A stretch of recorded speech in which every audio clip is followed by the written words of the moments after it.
Sleepy Joe. Joe Biden. Joe Biden did something good, and you're never going to hear about it. Most likely. I don't know which way I'm going. And I'm going to explain to you why. So he did something that absolutely crushes Mr. Donald J. Trump. So Joe Biden apparently was a big part of why thousands of jobs were created and why America is going to be producing, right? Not importing, producing, and presumably exporting something, which is something that any patriot should be proud of, right? Because we don't make a lot of stuff in America. And one of the issues that we've had is jobs being sent off to other countries, right?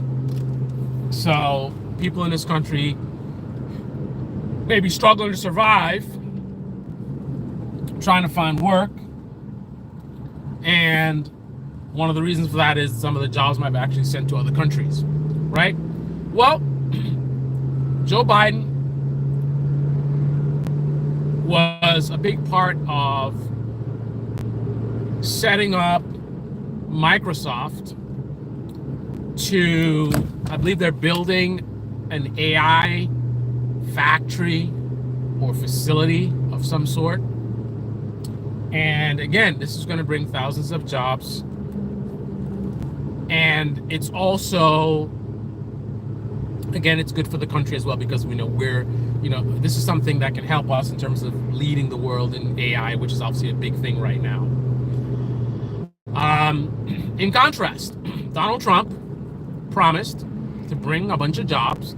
I think it was called Foxconn or something. A bunch of jobs, interestingly enough, in the same place, the same state. He promised he's going to bring all these jobs. If I get elected to bring all these jobs, and it's going to be the eighth wonder, blah, blah, all this talk. Did some stuff with some golden shovel. Never happened, right? Yet a bunch of people are walking around with a narrative of promises made, promises delivered, or whatever the line is, right? If you let them tell it, Donald Trump delivered on all his promises. He said he was going to do this and he did all the stuff, right?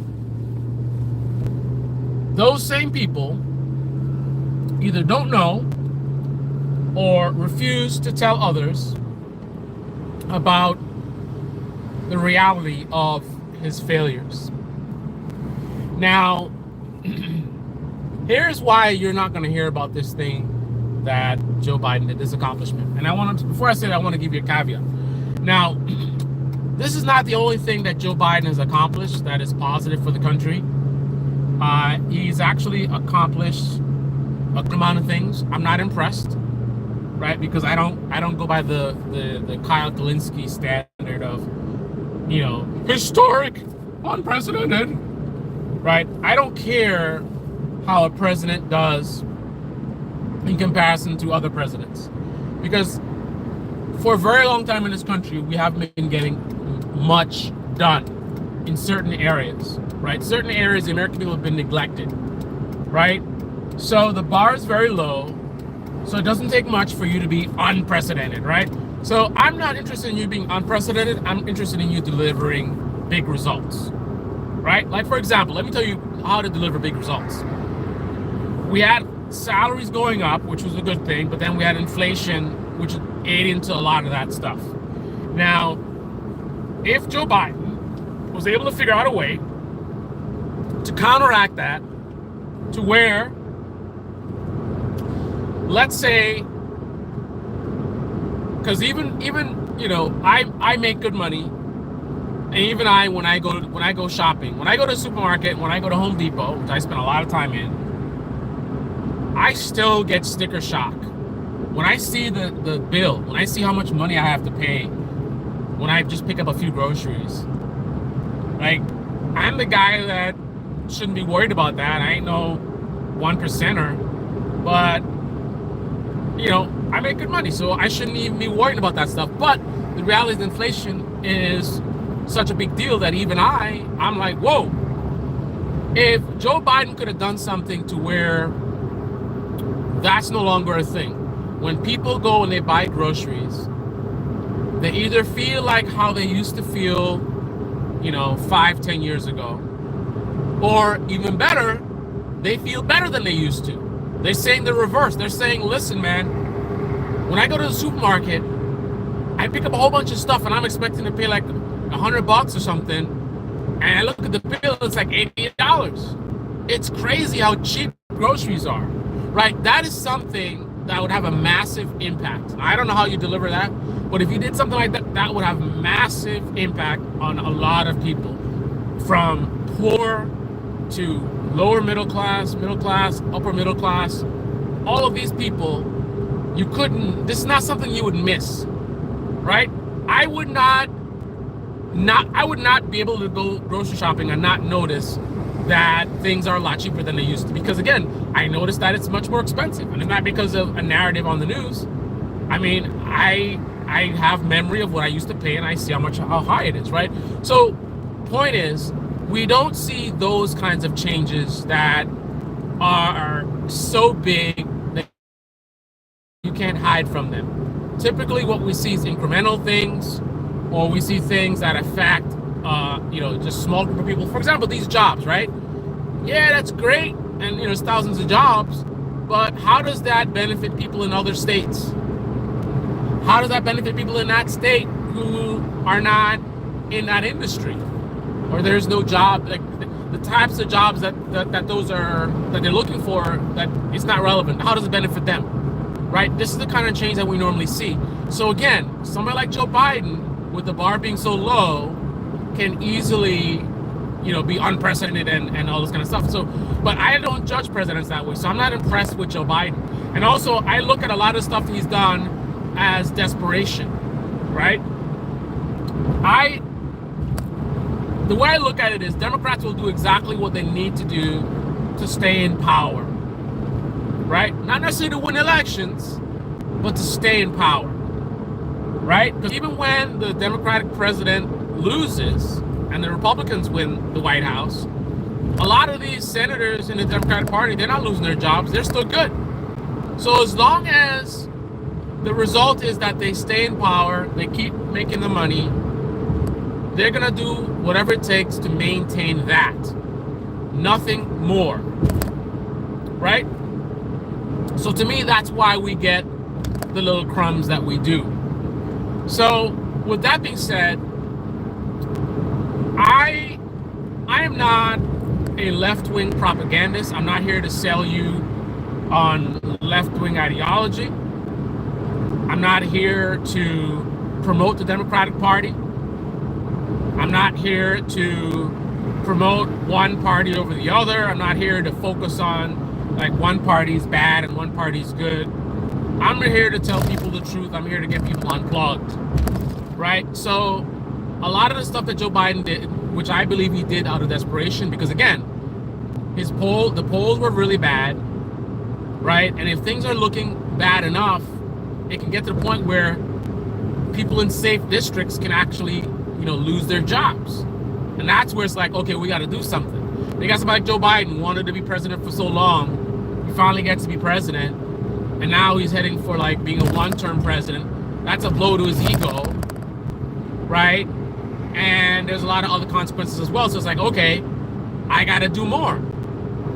I am fairly confident that if Joe Biden's polls were,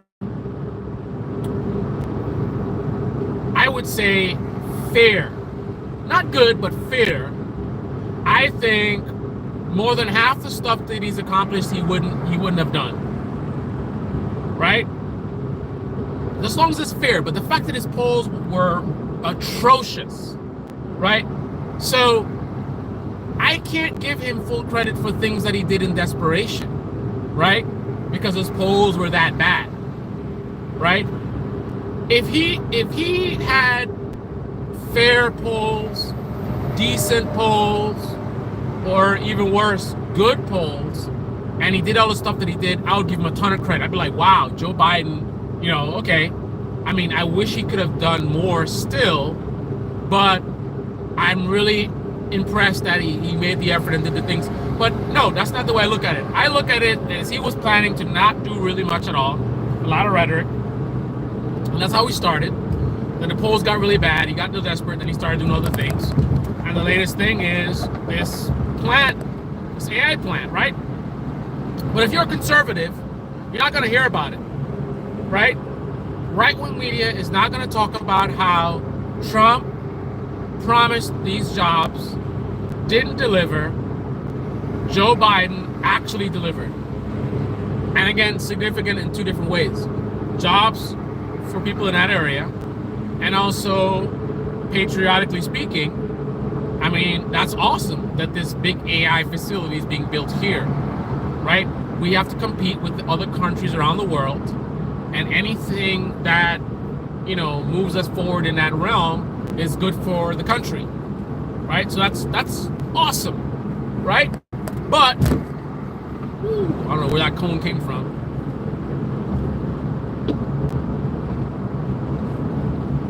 A random cone. But right-wing media is not really right-wing media. It's not conservative media. It's anti-liberal media. Their whole job is to tell you how bad the liberals are, and either directly or indirectly make the case that the GOP is the good party. That's the way to go, right? So if Joe Biden actually does something good, they're not going to want to tell you about it. So if they're not telling you about the good things that Joe Biden does, if they're never going to want to tell you about good things that Joe Biden does, then if you're conservative, you're watching right-wing media, how can you assess Joe Biden at all, right? How can you assess Joe Biden if you don't even know the full story? If all you're getting is how he sucks this way, he sucks that way. Trust me, Joe Biden sucks, and I know how he sucks, right? But I also know about the good things he's done. But a typical conservative watching right-wing media is only going to know about the bad things about Joe Biden, and much of it will actually be misleading or exaggerated. Like, for example, the idea that he's a socialist, right? So that tells me that the average conservative has no idea who Joe Biden even is, right? How would you know who Joe Biden is, or how good or bad he is, if all you're hearing is all this bad stuff and a lot of it's misleading and exaggerated, right? I mean, imagine if you knew nothing about Toyota cars, right? You know nothing about Toyota cars. I'm the only one telling you about Toyota cars, right? But all I do is I tell you about everything that's bad about it. Every time they do a recall, like, another Toyota being recalled, right? Every complaint that people make about Toyotas, I'm talking about it. People say Toyota cars are boring. Oh, they're boring. The interior in the Toyota cars is cheap plastic. Oh, Toyotas have cheap plastic, right? And every time Toyota makes a great milestone, I don't tell you about it, right? Toyota is ranked number 2 or number 1 in reliability. I never mention it, right? So if all you know is what I tell you, and all I'm telling you is all the negatives about Toyota, and I don't tell you about the good things about Toyota, then you're gonna think Toyota really sucks, right? And you're gonna be adamant that Toyota sucks. I would never buy Toyota. Those are the worst cars ever. But the reality is, and I hate to make this analogy because Joe Biden is no Toyota, I'll tell you that. But I think it gets the point across. You would never know how good Toyotas are based on listening to propaganda all the time talking about how bad it is. Well, the same thing happens with Joe Biden in right-wing media. So even though Joe Biden sucks, you're not going to know exactly how much he sucks, right? You're going to have this cartoonish, exaggerated, over-the-top, is this my exit or is that my exit? Over-the-top, overly negative view of him. And again, you're not going to know any of the positives. Because again, remember, there's a lot of stuff that's great about Toyota, but imagine if I never mention it, then it's irrelevant. It's irrelevant how good the cars are because I never tell you about it. I just tell you all the bad stuff about it, right? So, as far as you're concerned, Toyota is absolute junk, right? So, what does that mean? In my view, Joe Biden is horrible, right? And maybe he's here, right? But watching right-wing media, you might think he's here, right?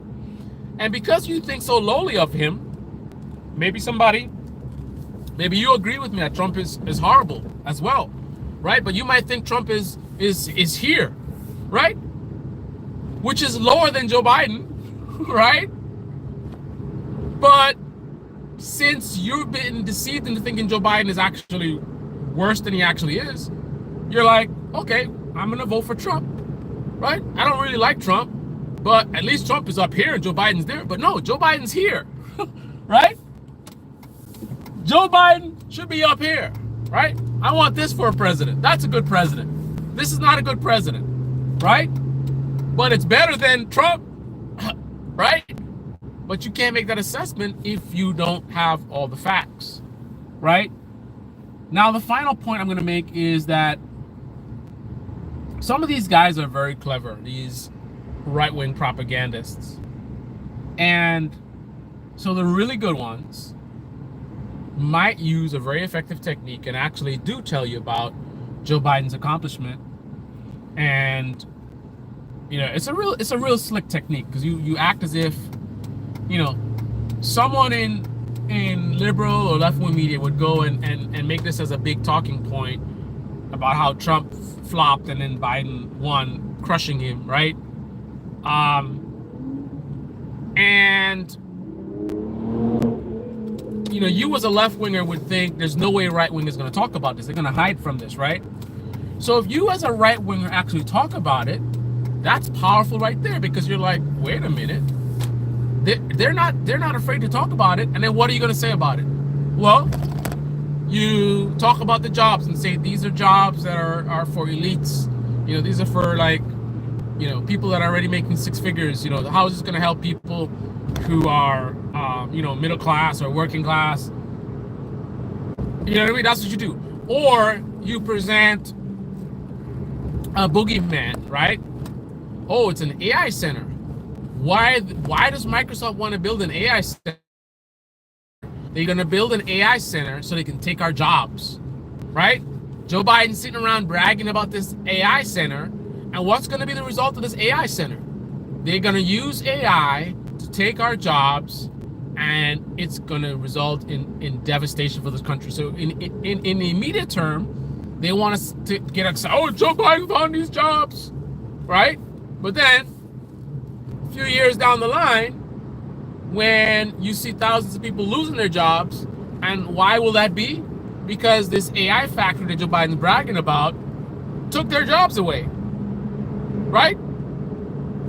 And that is really good propaganda, because you're taking something that is a positive, right?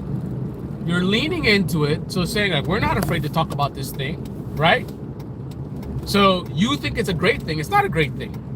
So much so that I'm gonna tell my audience about this thing. I'm gonna inform them about what Joe Biden did, but I'm gonna tell them the context that you don't tell them, which is how it's gonna take all of our jobs, right? So either the jobs are not for you somehow, to talk to their audience. It's just not jobs for you, right?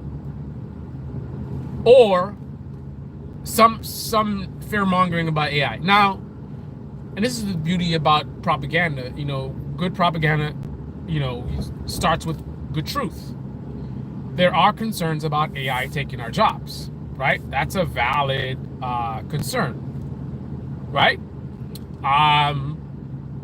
However, that is besides the point, right? The fact that there's an issue of AI taking our jobs is besides the point of, yet again, anything good being hidden from you and everything bad being amplified to you, presenting a distorted view of the truth and reality, right?